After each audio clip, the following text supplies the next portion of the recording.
नमस्ते दोस्तों। आज हम बात करने वाले हैं एक साउथ कोरियन मूवी के बारे में जो दो भाइयों की ज़िंदगी के ऊपर आधारित है। कहानी शुरू होती है एक मॉल से, जहाँ पर दो लड़कियाँ शॉपिंग कर रही होती हैं। वहाँ पर बड़ा वाला भाई जो कि डरावनी शक्ल लेके उन लड़कियों को डरा देता है। और हम देखते हैं कि वहाँ पर एक प्यारा सा कुत्ता भी होता है जिससे उस सफ़ेद वाली लड़की को बड़ा प्यार हो जाता है। तो वहीं पर छोटा वाला भाई आकर उसे परेशान करने लगता है और लड़की डर जाती है। यहीं पर हमें पता चलता है कि वो कुत्ता उन्हीं दो भाइयों का है और उसका नाम बोंगू है। और तभी वो दोनों भाई उन लड़के और लड़कियों से लड़ने लगते हैं और वो लड़के और लड़कियां डर कर भाग जाते हैं, क्योंकि उन दोनों भाइयों के पास एक हथौड़ा होता है। थोड़ी देर में हम देखते हैं कि वो सभी दोस्त एक बकरे को अपनी गाड़ी से उड़ा देते हैं और उन्हें बड़ा डर लगता है उस बकरी की लाश को देखकर। लेकिन तभी ये कमकल उसके साथ अपनी फ़ोटो और वीडियो शूट करने लग जाते हैं और उस बकरे को वहीं पर मरा हुआ छोड़कर चले जाते हैं। फिर हम आगे देखते हैं कि एक शैतानी मठ दिखाया जाता है जहाँ लोग शैतान की पूजा किया करते थे और वहाँ तरह तरह के तंत्र भी मौजूद थे। और ये दोनों भाई एक नया घर खरीदने जा रहे हैं और एक दलाल उन्हें दिखाने जा रहा है एक नया घर। और रास्ते में उन्हें उसी बकरे की लाश मिलती है जिसे लपेट कर वो ले जा रहे होते हैं। तभी वहाँ पुलिस आ जाती है और उन दोनों को एक खतरनाक चीज़ को ले जाते हुए देखती है। उन्हें लगता है इसमें किसी इंसान की लाश है। वो पुलिस वाले उन दोनों भाइयों को देखकर डर जाते हैं और वो भाई भी उन पुलिस वालों को देखकर डर जाते हैं और वो उनकी तलाशी लेने लगते हैं और पता चलता है कि उसमें एक बकरे की लाश है। उन पुलिस वालों को लगता है कि इस बकरे को इन दोनों भाइयों ने मारा है, लेकिन वो भाई कहते हैं कि ये हमें सड़क पे मिला था। उसके बाद दोनों भाई अपनी आईडी दिखाते हैं और पुलिस वालों को यकीन दिलाते हैं कि उस बकरे को हमने नहीं मारा है, लेकिन पुलिस वाले भी उन पर यकीन नहीं कर रहे थे और उन्हें लास्ट वार्निंग देकर छोड़ देते हैं। उसके बाद हम देखते हैं कि दोनों भाई घने जंगल में चले जा रहे हैं जहाँ उन्हें वो दलाल मिलने वाला है। वो दलाल उन्हें एक पुराना सा खंडर जैसा घर दिखाता है और कहता है कि तुम्हें ये बहुत ही सस्ते में दे दूंगा। बड़ा भाई फोटो दिखा कर कहता है कि तू तो बेटी दिखा रहा था और अम्मा दे रहा है। ये सुन के वो दलाल कहता है कि तुम क्यों मेरी अम्मा बहन पे जा रहे हो, सॉरी बेटी पे जा रहे हो। हम देख सकते हैं कि बड़ा भाई थोड़ा समझदार है, उसे ये घर बिल्कुल पसंद नहीं आता है, लेकिन छोटा भाई थोड़ा पागल है, उसे ये घर बहुत अच्छा लगता है और वो इस घर की बड़ी तारीफ़ें करता रहता है। और हमें यही पता चलता है कि ये दोनों भाई सौतेले हैं और ये एक दूसरे से बड़ा प्यार भी करते हैं और बड़ा भाई अपने छोटे भाई के प्यार में आकर के ये सड़ा सा घर भी खरीद लेता है। अगले सीन में हम देख सकते हैं कि दोनों भाई अपना सामान इस घर में रख रहे होते हैं और बड़ा भाई छोटे भाई से लड़ रहा होता है कि तुमने हमें ये कैसा पुराना सा घर दिलवा दिया। और अचानक ही उन पे घर टूटकर गिरने लगता है और तभी हम देख सकते हैं कि बड़े भाई को एक दरवाज़ा दिखाई देता है। उस दरवाजे को देख कर के वो चौंक जाते हैं। वो दरवाज़ा सीधे ज़मीन फाड़ के तहखाने में जा रहा था। वो दोनों भाई भी सीधे उस दरवाजे के अंदर चले जाते हैं और ज़मीन के नीचे घुस जाते हैं। वहाँ उन्हें बड़ी डरावनी चीज़ें दिखाई देती है और वो एक दूसरे को देखकर भी वहाँ डर जाते हैं। फिर थोड़ी हिम्मत करके वो दोनों उस जगह की छानबीन करने लगते हैं। उन्हें वहाँ बड़ी डरावनी चीज़ें दिखाई देती है और साथ ही उन्हें एक मूर्ति भी दिखाई देती है जो कुछ इस तरह की दिखाई देती है। उस पर एक बंदूक भी रखी हुई थी जो बहुत पुरानी थी। उस बंदूक का मुआयना करने पे पता चलता है कि उसमें दो चांदी की गोलियां भी थी। वे सोचते हैं कि वे इन गोलियों को बेच करके अमीर हो जाएंगे, लेकिन खिसियानी बिल्ली खंबा नोचे, ऐसा कुछ नहीं होने वाला होता। और फिर बाद में वो उस बकरी की कब्र खोदते हैं और उसे उसमें अगले सीन में हम देख सकते हैं कि वहाँ पर एक लड़की मीना और लड़का रिंकू बैठा है। रिंकू लड़का अपने दादा की उसे कहानी सुना रहा होता है, जिसमें वो बताता है कि हमारे गांव में एक लड़की को शैतान ने अपने कब्जे में कर लिया था। उसके दो सींगड़े भी उग गए थे और फिर फादर उसे बचाने की कोशिश कर रहा होता है। वो फादर पर थूक भी दे, तो अभी एक गधा लड़का उस सर्कल को तोड़ देता है जिसमें वो शैतान कैद था। उसके बाद वो एक आदमी को मार देता है। उसके बाद फादर को बहुत गुस्सा आता है। वो एक बंदूक निकाल करके उस शैतान लड़की को मार देते हैं। फिर हम अगले सीन में देखते हैं कि यहाँ पर जो मीना होती है वो एक नए नए सपने सजा रही होती है और रिंकू पीछे से उसकी बुराइयां कर रहा होता है। रिंकू असल में एक बुरा लड़का है जो मीना के साथ कुछ गलत करने, लेकिन मीना अपनी सारी बुराइयां सुन लेती है और रिंकू की वहीं के वहीं बेइज्जती भी कर देती है। फिर अगले सीन में हम देख रहे हैं कि वे दोनों भाई फिशिंग करने आए हुए होते हैं। तभी छोटा भाई किसी लड़की को देखता है। वो मीना होती है। वो किसी को कॉल कर रही होती है। अचानक से वो चिल्लाने लगती है। वो रिंकू के ऊपर चिल्ला रही थी। और फिर हम देखते हैं कि मीना तालाब की तरफ देख रही होती है। अचानक से उसकी नज़र उन दोनों भाइयों पे पड़ती है जो कुछ गलत हरकतें कर रहे होते हैं। उनसे डरकर मीना पानी में गिर जाती है। बड़ा भाई तभी लपकता है और मीना को बचा लाता है। अगले सीन में हम देख सकते हैं कि पानी से बाहर निकलने के बाद मीना बेहोश हो जाती है। वो दोनों भाई अलग अलग तरीके से उसे होश में लाने की कोशिश कर रहे होते हैं। उसके पेट का पानी निकालने की कोशिश कर रहे होते हैं, उसे मुंह से सांस देने की कोशिश। फिर अचानक से मीना को होश आ जाता है। उन दोनों की पिटाई करने के बाद वो वहाँ से भागने लगती है। तभी अचानक से वो गड्ढे में गिर जाती है और फिर वो दोनों भाई उसे बचा करके अपने साथ लेके जा रहे होते हैं। और तभी हमें बकरे की कब्र भी दिखाई देती है जिसमें से बकरे का पैर बाहर आ रहा होता है। फिर टिंकू और जिया रिंकू को आकर बताते हैं कि उसकी दोस्त को मियाँ को वो दोनों भाई अपने साथ किडनैप करके ले जा चुके हैं और उसके साथ कुछ गलत कर सकते हैं। तब रिंकू, टिंकू और जिया मियाँ को बचाने चल पड़ते हैं। फिर हम अगले सीन में देखते हैं कि उनका एक दोस्त ड्राइविंग कर रहा होता है और एक डरावना बकरा उसका एक्सीडेंट करवा देता है और उसकी गाड़ी से धुआं भी निकल रहा होता है। फिर अचानक से वो बकरा उसकी गाड़ी में आ जाता है। फिर उसका खेल खत्म करने, असल में इसी ने पहले भी इस बकरे को ठोका था और इसकी हत्या कर दी थी। ये बकरा उसी का बदला लेने आया हुआ होता है। मियाँ उन दोनों के भाइयों के घर में होश में आ जाती है और फिर बाहर झाँक कर देखने लगती है जहाँ वो भाई कुछ कर रहे होते हैं। मियाँ उनसे डरकर वहाँ से भागने के लिए कोशिश करती है लेकिन छोटा भाई उसे देख लेता है। अचानक से दरवाज़ा खोलकर बड़ा भाई भी उसके सामने आ जाता है। मियाँ उसे मारने के लिए कोशिश करती है लेकिन उसकी कोशिश जो है वो नाकाम हो जाती है। मियाँ घबरा जाती है। फिर वो इधर उधर दौड़ने लगती है। उसे लगता है कि ये दोनों भाई उसके साथ कुछ गलत करके उसे मार डालेंगे।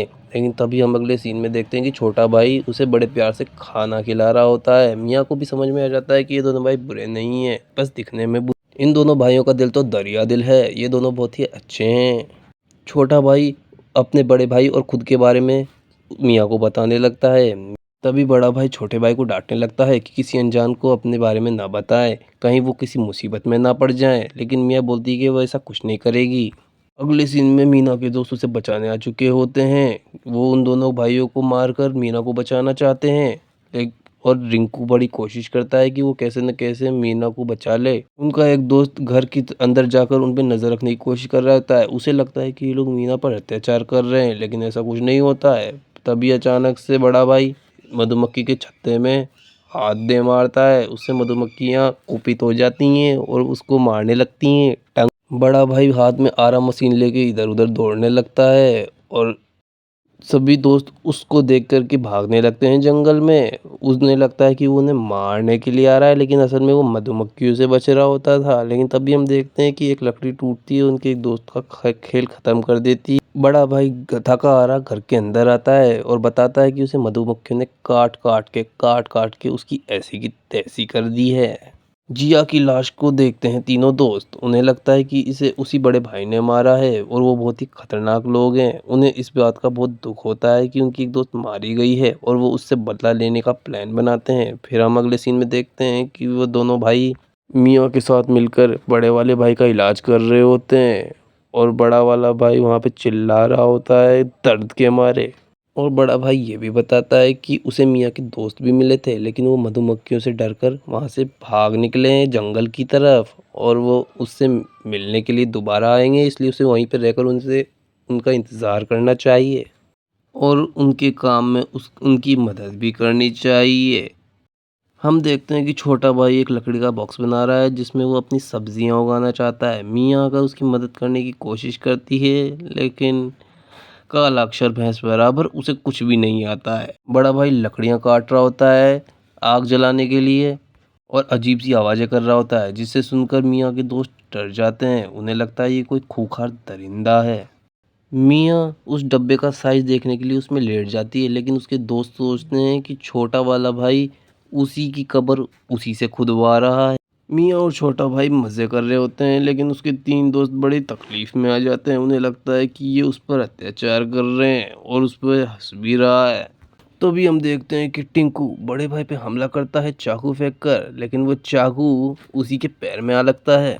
वो मुंह में मोजा डाल के अपनी आवाज़ बंद करके साइड में चला जाता है। तभी मियाँ रिंकू और उसके दोस्त को देखती है। उसे लगता है कि वो उससे मिलने आए हैं, असल में वो उसे मारने आए थे। तभी ये करंट लग के रिंकू वहीं का वहीं जम जाता है और दूसरा दोस्त ठोकर खा के उस सब्जी के डब्बे में जा गिरता है, जिससे उसे बड़ी चोट लगती है। उसके हाथ से जो डंडा छूटा था वो उसी के सर पे आके लगता है, जिससे उसका खेल खत्म हो जाता है। टिंकू बड़े भाई को मारने के लिए आता है और वो उस लकड़ी काटने की मशीन में घुस जाता है, जिससे उसकी मौत हो जाती है। बड़ा भाई घबरा के छोटे भाई के पास आता है और वो बोलता है कि एक लड़का अचानक से आके उसकी मशीन में एक लड़का घुस गया जो कि वो मर चुका है। वो बड़ा घबराया हुआ होता है, तभी वो रिंकू को लेटे हुए देखता है और पूछता है कि ये बंदा कौन है। छोटा भाई बोलता है कि पीछे बक्से में एक और नमूना पड़ा हुआ है, वो तो टपक भी गया है। मीना इतनी लाशें देख के खुद भी लाश की तरह बेहोश हो जाती है। दोनों भाई अपनी किस्मत पर रो रहे होते हैं। वो दोनों बात कर रहे होते हैं, शायद हमें इस बार पुलिस को बुला लेना चाहिए, लेकिन वो ये भी सोचते हैं कि पुलिस ये बात समझेगी नहीं और उन्हें ही फंसा देगी, तो शायद हमें पुलिस को नहीं बताना चाहिए और बाहर आज़ादी की ज़िंदगी काटनी चाहिए। नेक्स्ट सीन में मुर्दा रिंकू जिंदा हो जाता है और बहुत गुस्सा खा रहा होता है और पुलिस भी वहाँ आ चुकी होती है। उनकी गाड़ी पंचर भी हो चुकी होती है और उसकी गाड़ी का तेल भी निकलने लगता है। वो उस जगह की इन्वेस्टिगेशन करते हैं। उन्हें डब्बे में एक लाश दिखाई देती है। उन्हें थोड़ी दूर पर वहाँ एक कब्र भी दिखाई देती है। उन्हें लगता है कि ये बहुत खतरनाक लोग हैं और लकड़ी काटने की मशीन में उन्हें भी एक और लाश मिलती है। फिर वो सभी उससे डर जाते हैं।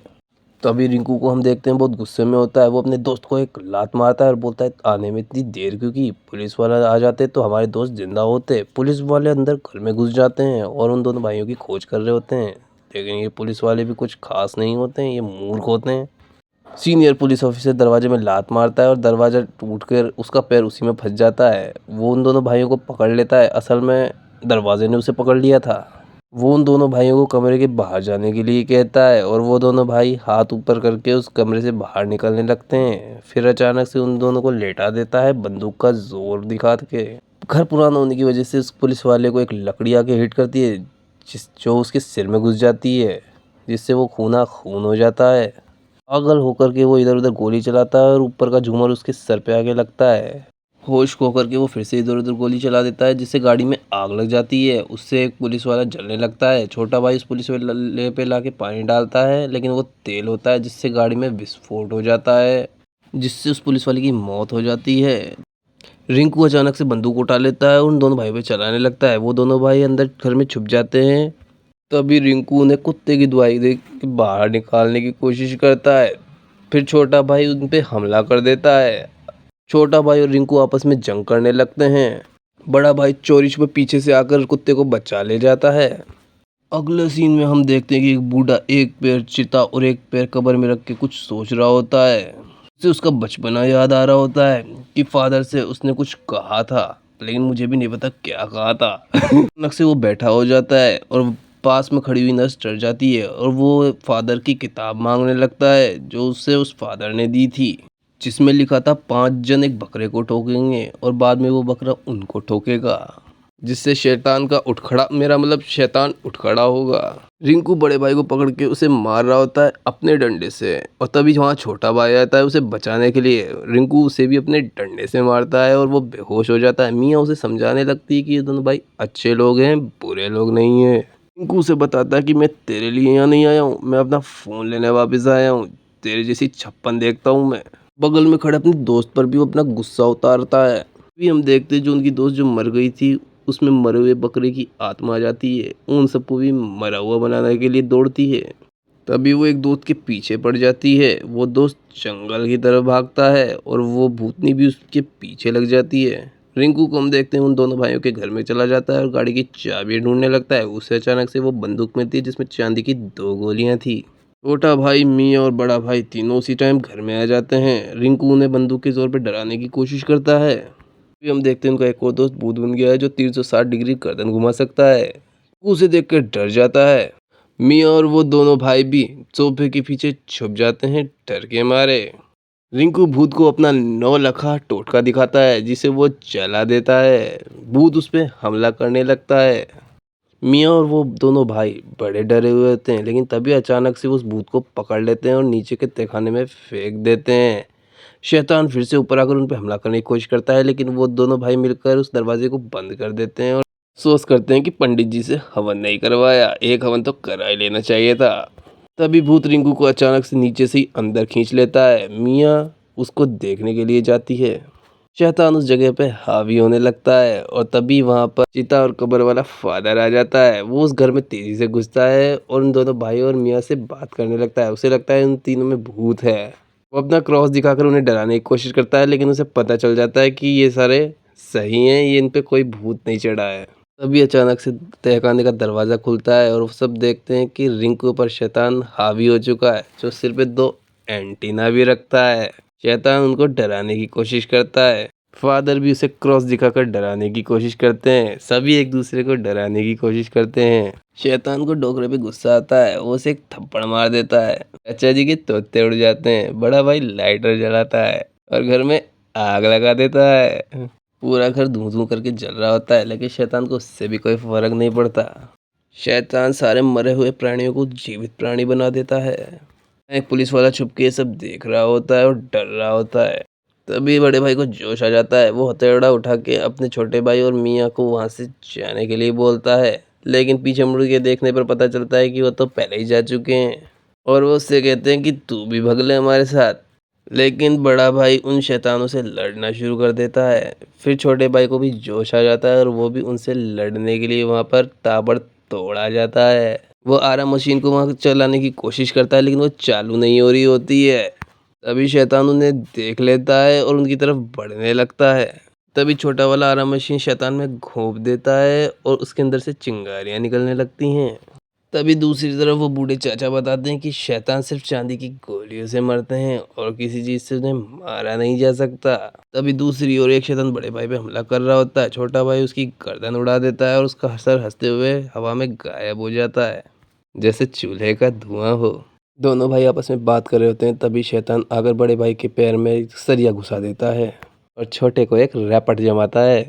अंडुमंड के टोले वाला डायलॉग बोलता है। तब हम अपनी हीरोइन मीना को देखते हैं, जो वहाँ पुरानी बंदूक ढूंढने आई होती है। वो देखती है कि बंदूक अब टूट चुकी है। तभी अचानक से उसे वो कुत्ता दिखाई देता है, जो उसे चांदी की गोलियां को पता बताता है। मतलब वो उसी के पास थी, जिसे देख के मीना खुश हो जाती है। दूसरी ओर शैतान दोनों भाइयों को बिना बल्ले के पीट रहा होता है और गंदी गंदी गालियां दे रहा होता है, जो मैं बोल नहीं सकता।